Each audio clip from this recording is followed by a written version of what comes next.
নবীজি বলেন এরা জাহান্নামে যাবে শুধুমাত্র তার স্বামীকে একটা কথা বলার কারণে। বুখারী শরীফ 29 নম্বর হাদিস। উরিতুন নারা ফাইদা আকতারু আহলিহা নিসাউ ইয়াকফুর।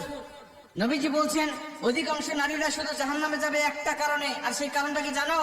আমি মেরাজের রাত্রিতে গিয়ে দেখেছি উরিতুন নারা ফাইদা আকতারু আহলিহা নিসাউ ইয়াকফুর, অধিকাংশ নারীকে আল্লাহ জাহান্নামের মধ্যে দিয়েছে। আমি জিব্রাইলকে জিজ্ঞাসা করলাম, ভাই জিব্রাইল, কি লা ইয়াকফুরনা বিল্লাহ, এরা কি আল্লাহর সাথে কুফরি করেছে? এরা কি আল্লাহর সাথে শিরিক করেছে? এর জন্য কি আল্লাহ এদেরকে জাহান্নামে দিয়েছে এই নারীগুলোকে? জিব্রাইল বলবে, না ইয়া রাসূলুল্লাহ, একজন নারীকেও শিরিক করার জন্য, কুফরি করার জন্য এদেরকে জাহান্নামে দেয়নি। এদেরকে জাহান্নামে দিয়েছে শুধুমাত্র তার স্বামীকে একটা কথা বলার কারণে। কয়টা কথা? এই কথাটা যখন বলবো বলবেন, হুজুর আমার স্ত্রী তো আমাকে দৈনিকই কয়, আমার স্ত্রী আমাকে প্রতিদিনই কথা কয়।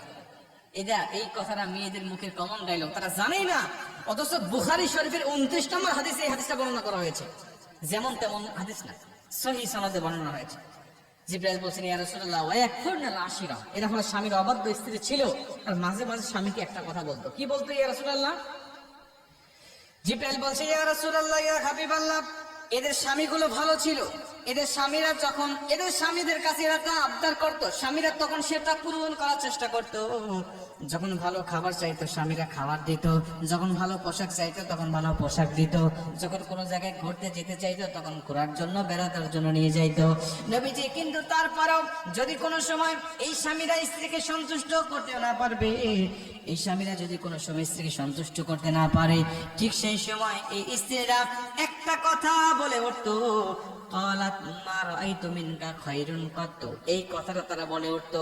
বলবেন, হুজুর আমার স্ত্রী তো আরবি জানে না, তো বললো কেমন করে? ভাই আপনার স্ত্রী আরবি যদিও না জানে, এর বাংলাটা আপনাকে প্রতিদিনই বলে। কি বলে?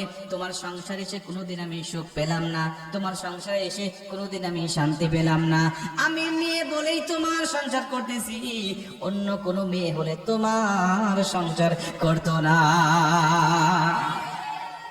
উরিতুন নারা ফাইদা আকতারু আহলিহা নিসাউ ইয়াকফুর। নবীজি বলছেন, ওই নারী, জিব্রাইল বলছেন, নারী বলতো, ক্বালাত মা রাআইতু মিনকা খায়রান কাত্তু, আমি তোমার সংসারে এসে কোনোদিন সুখ পাই নাই, আমি তোমার সংসারে কোনোদিন শান্তি পাই নাই, আমি তোমার সংসারে এসে কোনোদিন উত্তম কিছু পাই নাই। আমি মেয়ে বলে তোমার সংসার করতেছি, অন্য কোনো মেয়ে হলে তোমার সংসারই করতো না।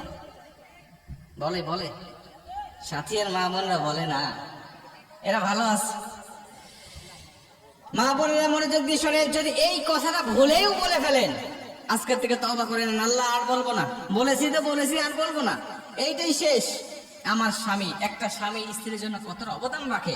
নবীজি বলছে, যদি আল্লাহর পরে কাউকে সেজদা দেওয়া জায়েজ হতো, আমি বলে দিতাম প্রতিটা নারীকে তার স্বামীকে সেজদা দেওয়ার জন্য।